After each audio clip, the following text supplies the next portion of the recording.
on 38th Street. Oh, that one. Yeah. You're over Penn.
Much closer. 10 steps closer. Much closer.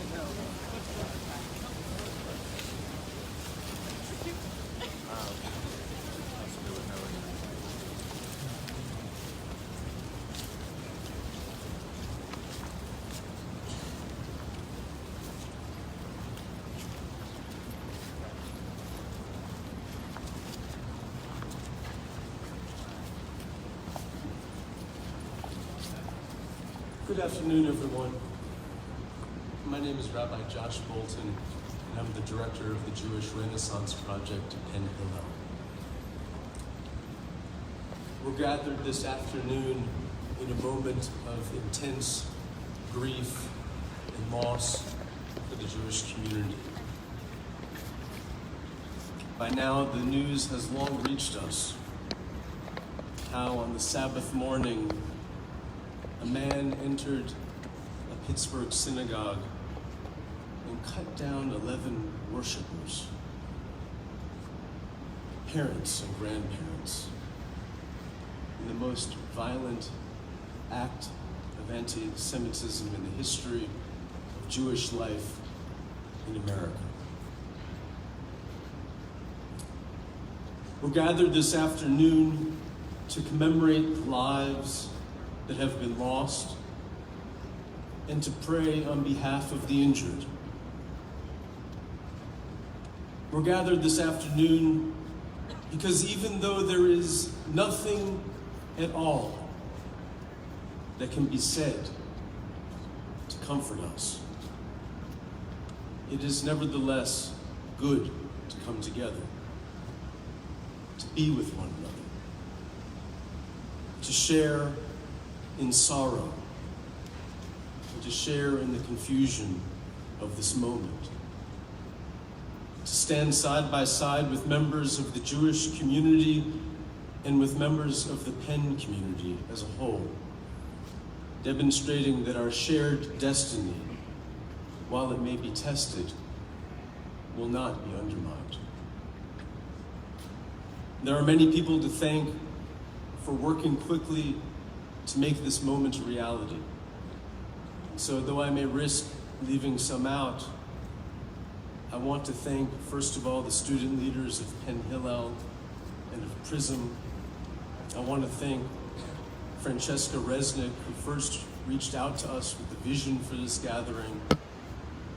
I I want to thank my colleague Rachel Hollander of Penn. I want to thank Reverend Chaz and Steve in the chaplain's office, Sharon Smith in Student Intervention Services, Katie Bonner in the Office of Student Affairs, and Lindsay Adams and the staff of the Vice Provost for University Life.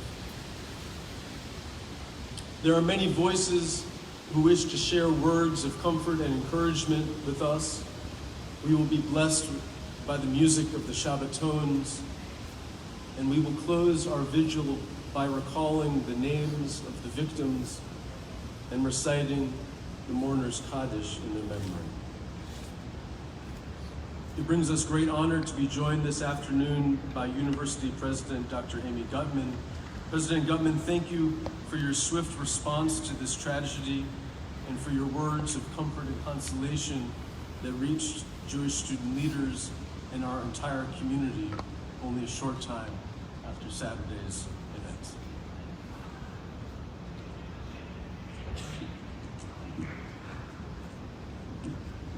So thank you, Rabbi Josh, and thank you all for being here, and welcome, my friends. When profound loss darkens Jewish homes and hearts, we find comfort in a prayer called the Mourner's Kaddish. We ask, among other things, for abundant peace from heaven and a good life for us and for all. On Saturday, just this past Saturday, deadly hatred struck at the heart of a community dedicated to goodness, kindness, and justice. Goodness, kindness, and love. In an act of unspeakable evil, 11 innocent people at the Tree of Life Synagogue in Pittsburgh were massacred. 6 more, including police officers who confronted the criminal, were wounded. We are in pain. We're gripped by a shared sense of unfathomable evil and loss. We are angry. Above all, we deeply mourn those who died. Among them is Penn College alumnus and Perlman School of Medicine graduate alumnus, Dr. Jerry Rabinowitz. He was a geriatrician. He was beloved by his patients, by his family, and by his community. At the height of the AIDS epidemic, when so many others had turned them away, our brethren who suffered from AIDS remember the warm clasp of Jerry's hand, ungloved, soothing them. On Saturday, facing unimaginable peril, Jerry turned his hand toward helping the wounded. His own life was stolen away as he struggled to preserve the lives of others. He was a healer to the very end. My earliest education in ethics came from 2 sources: my parents and my Jewish education. In Judaism, we are taught, Kol Yisrael avarim zeh bazeh. All of Israel looks out for one another. Kol Yisrael avarim zeh bazeh. All of us look out for one another. Jerry understood the true meaning of this maxim. All of us must look out for one another. For we are all of a family. We at Penn, we in Philadelphia, we in Pittsburgh, we in the United States, and all over the world. We are all sisters and brothers. We must, as Jerry did, stare down hatred, stare down intolerance, and evil to look out for one another and for all others.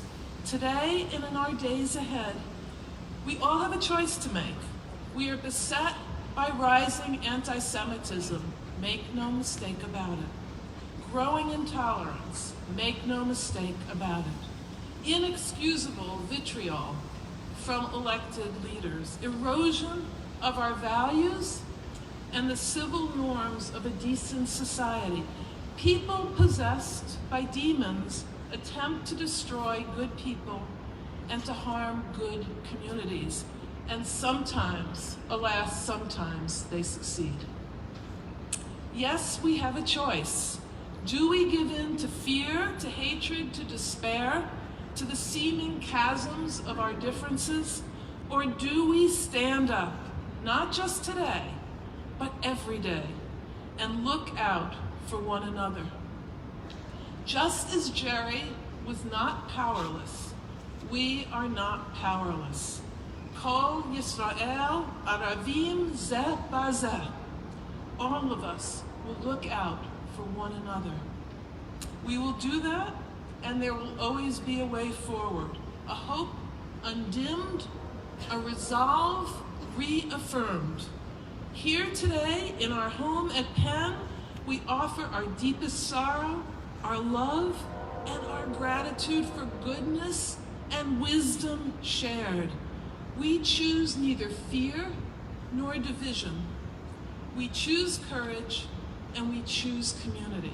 We pursue justice united, and we will not let vengeance dim our sights.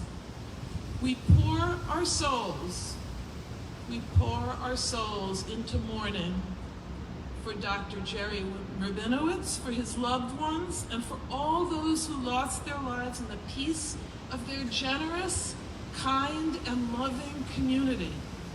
We pour our souls into our own community and to all people. The final line of the Kaddish beseeches God for more peace for all people. We here today and every day, and we dedicate every day of our lives moving forward, we seek the same, together.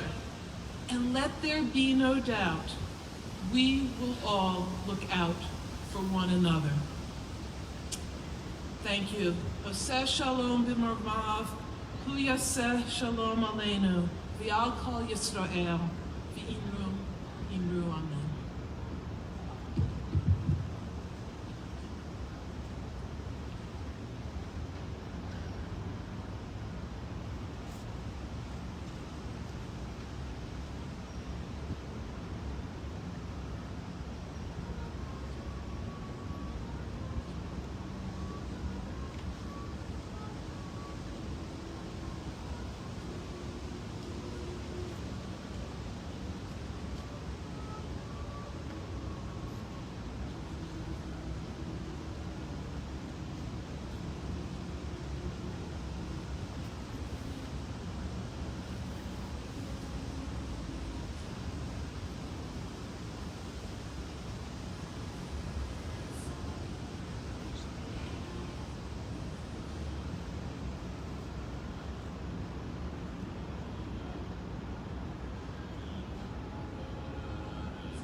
Thank you all for gathering with us during this difficult time. My name is Jennifer Rees, and I'm one of the co-presidents of Penn. I don't think anyone could have imagined standing here on a fall afternoon, mourning the lives of those so tragically lost in synagogue this past Saturday, on Shabbat, the holiest day of the week. In the Torah portion that we read this Saturday morning, the day of the senseless act, Abraham and Sarah model warmth and generosity. They welcome strangers to their tent, feed them, and shelter them. This is what the world should be. We as people should be trying to make the world a better place. As our own journalism professor, Howard Feynman, who grew up in Pittsburgh and attended the Tree of Life Synagogue, wrote in the New York Times this Saturday, I grew up in the one country that was an exception to the history of human race in general, and Jews in particular. Founded on Enlightenment principles of individuality, freedom, tolerance, and justice, the United States was the only place, besides Israel, where Jews could live at one with their nation, unburdened by fear of confusion about identity. As exemplified by the Torah and by Mr. Feynman, it is up to us, the young, the future of our country, to do all we can so that those who died at the Tree of Life in Pittsburgh did not die in vain. We must always honor and respect each other. We are all precious and human, and our differences are what makes each of us special and what makes our country great. We must fight against those who fear our differences are dangerous and threatening. These horrible and senseless events hit very close to home. It is hard to process events like these. Some might be angry, confused, scared, or just sad.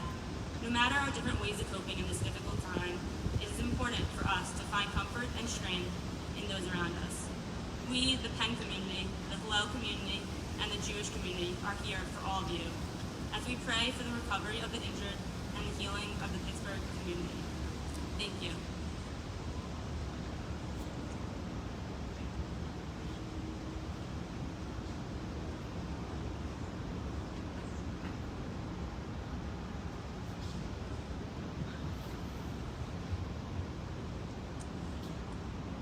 My name is Chaz Howard. I'm the university chaplain here. Last night, I was at one of the many vigils in our area, and I saw a family that I've known for many years now. And the oldest daughter in that family is good friends with my oldest daughter. I've known her since she was in kindergarten. And last night, after this unspeakable weekend, was the first time I ever saw her wearing the Star of David necklace. And I was struck by the simple courage it takes now to be Jewish. The courage it takes to be proud of one's heritage and one's faith. And rather than tuck her necklace in her shirt, or not wear it, this young soul chose to go in the other direction. Rather than letting terror and hate cow her down, she chose to keep living, and to be brave, and to keep walking. And that's what I see here this afternoon. Folks who are choosing, folks who are refusing to cow in fear. Folks who are continuing to walk toward progress, toward hope, toward love.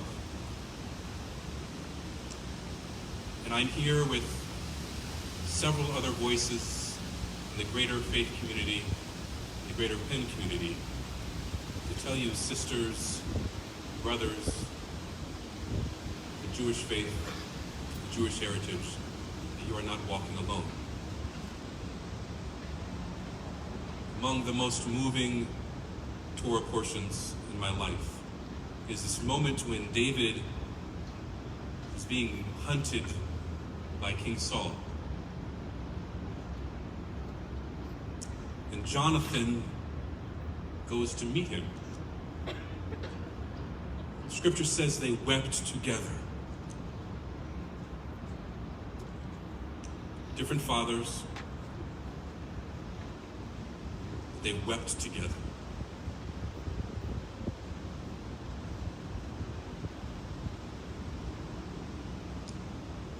We're here. We're weeping with you. If there's anything anyone needs, the folks in Hillel, Lubavitch, Nehor, CAPS, VPUL, our office, College Hall, folks down the hall from you are weeping with you. More importantly, walking with you. Your being here today gives me life. Thank you.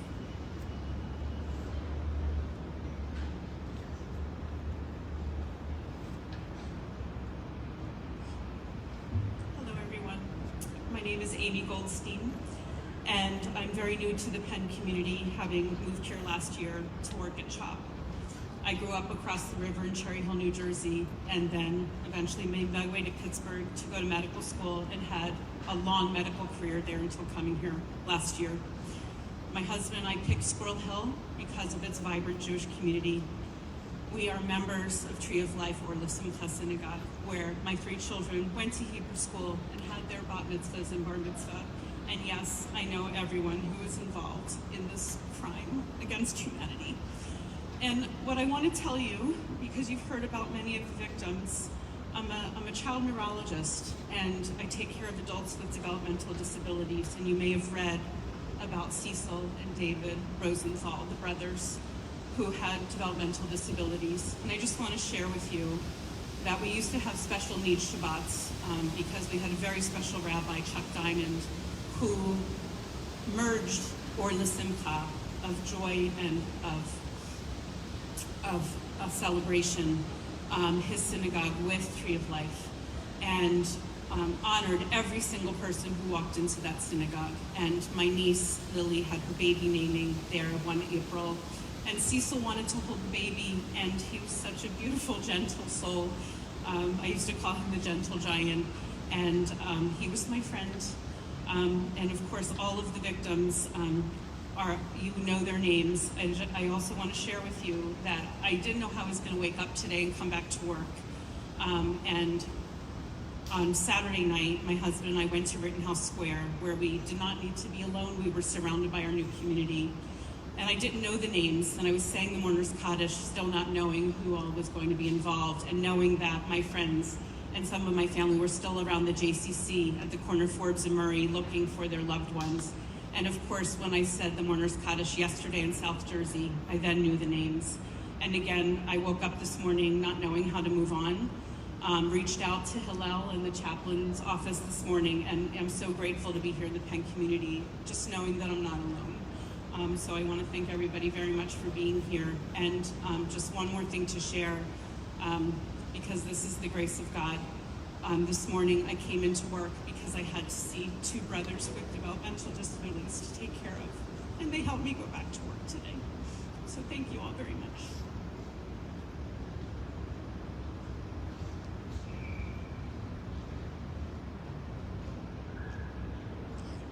I'm Levi Chaskelevich, one of the Chabad rabbis here at the Chabad House at Penn. When Aaron, the high priest, was struck with the tragic loss of his 2 sons, the Torah tells us, Vayidom Aharon, and Aaron was silent. This phrase is taught us for many generations, and in times of great tragedy, like the one we're commemorating here today, the one we are gathered here today for, that we can learn from the first Aaron, and sometimes no words can be uttered in explanation. We can't explain the whys in the hows. Sometimes we can only be silent. We cannot fathom the ways of the Almighty, nor can we try to make sense of this terrible and senseless event. I have no theological answers. We're not obligated or expected to come up with any. God doesn't need us to be his defense attorney. But, however, in a letter following a horrific terror attack on a Chabad village near Tel Aviv in 1956, my Rebbe, the Lubavitcher Rebbe, Rabbi Menachem Mendel Schneerson, of blessed memory, addressed the silence of Aaron. He explained that while the high priest dealt with the death of his two sons with silence, that was only as it relates to the question of why. When it comes to the question of what now, the Rebbe directed us to the beginning of the book of Exodus. There, after the Egyptians started to oppress our ancestors as slaves, the Holy Torah declares their response, Kasher ya'anu oso, Kain yirba v'chein yifretz. The more they afflicted them, the more they increased and the more fruitful they became. The Rebbe taught us that we must turn our tears into action. We will turn our grief and tears into action, doing another mitzvah, finding another vehicle for making the world a brighter and more peaceful and gentler and loving place. The power of love is stronger, more durable, and more eternal than any power of hate. Light is stronger than darkness. Sometimes we might feel helpless, but we need to know that those little actions, a little bit of light can dispel a lot of darkness. I'd like to mention one such initiative that was undertaken yesterday, where a website was launched where people can post their good deeds and resolutions. Regardless, we should think about the small things that we can do, and whether we post them on a website or not, in response to this tragedy. The website is mitzvahforpittsburgh.com. When people demonstrate publicly that their response is to do more good, it will inspire and encourage others to follow. It will honor the memory and the souls of those who perished. And it will also bring a measure of comfort to all of us and also to the Pittsburgh community.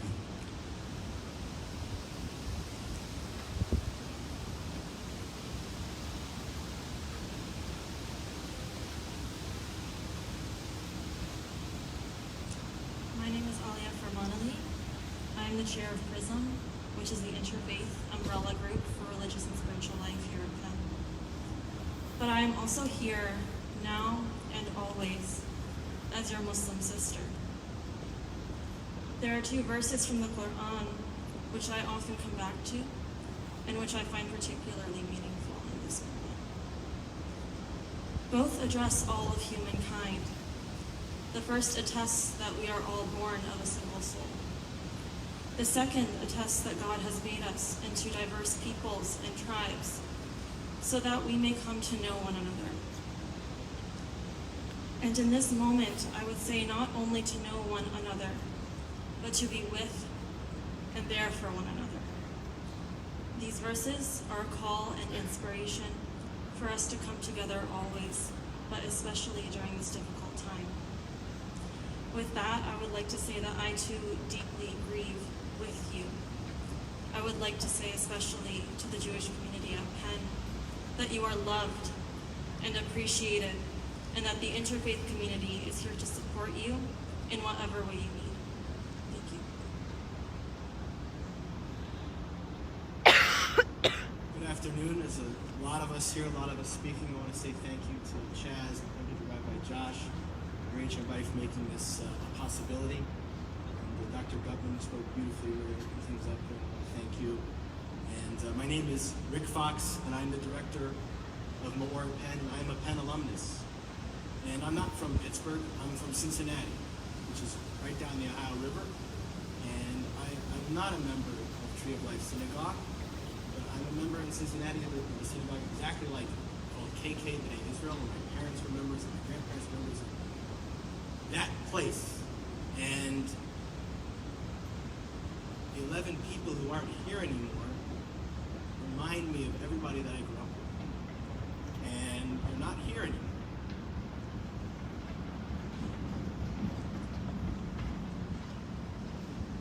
So the question is, and I think Chaz really hit it, is we have a choice. We have a choice if we're going to be spectators of our lives, of Judaism, watching out for another, or we have a choice to become vibrant participants in our own lives, in Torah, in Judaism. That is the choice. My Jewish journey really began here at Penn, as I remember the warmth of the community here and my friends that came to my wedding in Israel, my birthright trip, Poland, and everything that has been given to me.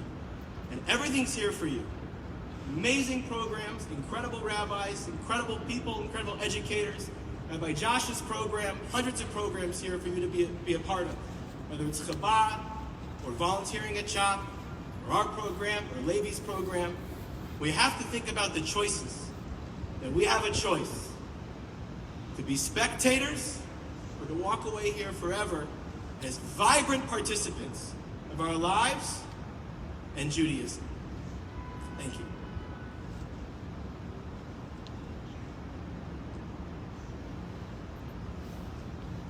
Dear friends, my name is Benoit Zubé, Penn's Chief Wellness Officer. Today we are united by sadness, anger, and fear. These powerful emotions are taxing and in some can lead to hopelessness and despair, while in others they may be energizing and inspire us to take positive action. We must give ourselves permission to feel vulnerable and demoralized, and we must challenge ourselves to choose courage over melancholy, leaning on each other for support and strength. We will get through this together. Together, we are stronger and more resilient because we embrace the diversity of our community. Kindness, respect, and compassion will guide us as we heal. Kindness, respect, and compassion will help us create light during dark times to make sense of the senseless. Together, we are stronger. Together, we will mend our collective spirit and feel whole again.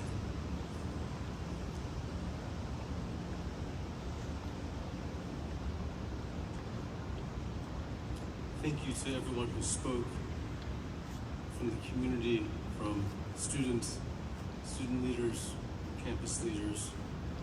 Just want to note, before we begin to close our ceremony, our vigil here, there are many resources available to you. If you're feeling sad, if you're feeling lost, if you're feeling angry, whatever you're feeling, there are many resources, and I want to specifically point out members of CAPS, of the Center for to receive opportunity to speak with someone. I just wanted to invite, if there are members of CAPS in the community, to raise your hands for students to see. I see a few members, a few hands. If you are seeking someone to speak with, I encourage you to reach out. We close our vigil today by recounting the names of the members of our community lost this past Shabbat, followed by the recitation of the mourner's Kaddish, the Jewish prayer honoring the departed. Joyce Feinberg, 75 years old. Richard Gottfried, 65 years old. Rose Mallinger, 97 years old. Jerry Rabinowitz, 66 years old. Cecil Rosenthal, 59 years old. David Rosenthal, 54 years old. Bernice Simon, 84 years old. Sylvan Simon, 86 years old. Daniel Stein, 71 years old. Melvin Wax, 88 years old. Irving Younger, 69 years old. I invite you to join me with the recitation of the Kaddish Yatom, the mourner's Kaddish. Yitgadal v'yitgadash shmei Rabbah. Ve'alma divrach chirutei ve'amlich malchutei b'chayechon uvyomechon uv'chayei dechol Beit Yisrael ba'agala uvizman kariv v'imru. Amen. Yehi shmei Rabbah mevorach le'olam l'olmei almaya. Yitbarach v'yishtabach v'yitba'ar v'yitromam v'yinaseh. V'yitadar v'yitaleh v'yithalal shmei tekudsha brichu. Leila min kol birchata v'shirata tush v'chata v'nechemata da'amiran ve'alma v'imru. Amen. Yehi shlam Rabbah min Shemaya v'chaim aleinu v'al kol Yisrael v'imru. Amen. Oseh shalom b'mromav hu yaseh shalom aleinu v'al kol Yisrael v'imru. Amen. May the one who causes harmony above make peace for us, for all the people of Israel, and for all who dwell on earth. We say together, Amen. We conclude with one more song, prayer for peace, and wish that every tear should be made dry. Thank you to the Shabbatons.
Thank you everyone for coming. I encourage you to stay, to linger, to speak with one another, to find someone to talk to share what's on your minds, not to be strangers with one another, and to go forth in peace. Thank you, everybody.